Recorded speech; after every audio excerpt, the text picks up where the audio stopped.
মুড়ি তৈরির মেশিনের ভেতরে করে গুয়াহাটিতে গাঁজা পাচারের চেষ্টা। আসাম ত্রিপুরা সীমান্তে চুরাইবাড়িতে কোটি টাকার গাঁজা বাজেয়াপ্ত।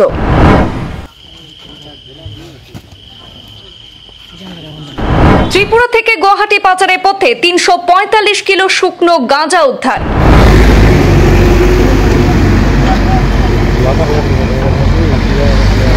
এক কোটি ৩.৫ লক্ষ টাকার শুকনো গাঁজা সমেত ধৃত এক লরি চালক।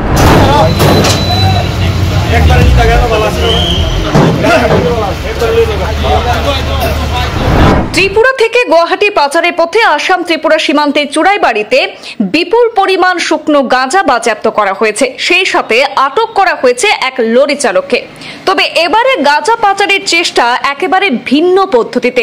এবারে মুড়ি তৈরির মেশিনের ভেতরের মধ্যে লুকিয়ে গাঁজা পাচারের চেষ্টা ছিল পাচারকারীদের। গোপন খবরের ভিত্তিতে অভিযান চালিয়েছে উত্তর ত্রিপুরা জেলার চুরাইবাড়ি থানার পুলিশ।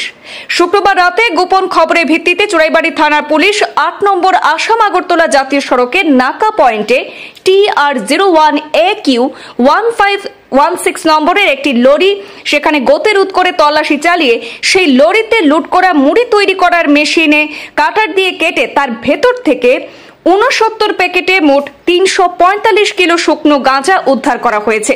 সেই সাথে আটক করা হয়েছে লরি চালক মনিতা মোহন জমাতিয়া, তার বাড়ি তেলিয়ামুড়া থানায় এলাকায় বলে জানা গেছে।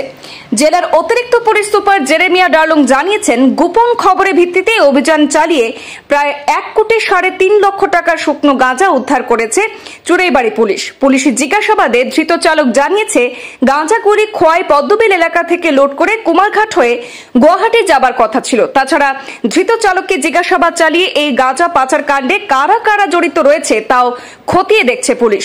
তবে গোটা ঘটনায় একটি NDPS ধারায় মামলা রুজু করে তদন্ত শুরু করেছে পুলিশ। সাথে ধৃত চালককে শনিবার জেলা ও দায়রা আদালতে সোপর্দ করা হবে বলেও পুলিশ সূত্রে জানা যায়। অ্যাকচুয়ালি আমাদের কাছে আগে থেকেই খবর ছিল এই রকমের একটা গাড়ি TR01AQ 1516, এটার মধ্যে কন্ট্রাব্যান্ড আইটেম আছে বলে একটা গোপন সূত্রের খবর ছিল।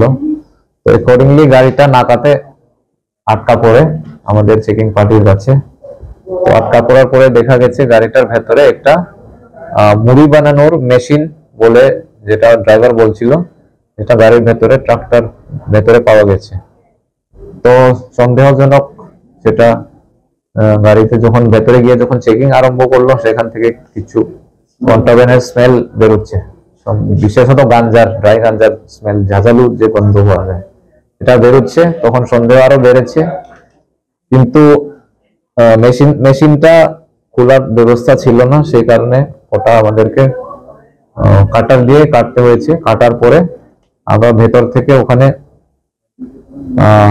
৩৪৫ কেজি শুকনো গাঞ্জা রিকভার, 69 প্যাকেটসে প্যাক করা ছিল সেলোফেনের টেপ দিয়ে, যেটার বাজার মূল্য প্রায় ১,৩,৫০,০০০ কালোবাজারি মূল্য। আর এখানে ড্রাইভার মনিতা মোহন জমাতিয়া, বাবার নাম কৃষ্ণবাসী জমাতিয়া, খাওয়ার বাড়ি তেলিয়ামুড়া PS, তাকে আমরা আটক করেছি এবং একটা NDPS এর কেস আমরা চুরাইবাড়িতে এখন রেজিস্টার করছি। বাকিটা তদন্ত চলছে। পদ্মবিল এলাকা থেকে লোড হয়েছিল গাঁজাটা, আর এখানে আসাম যাবে, আসাম থেকে বাইরের স্টেটে যাবে। এটা প্রাথমিক জিজ্ঞাসায় পুরোটা এখনো পাওয়া যায়নি, বাকিটা তদন্তে জানা যাবে।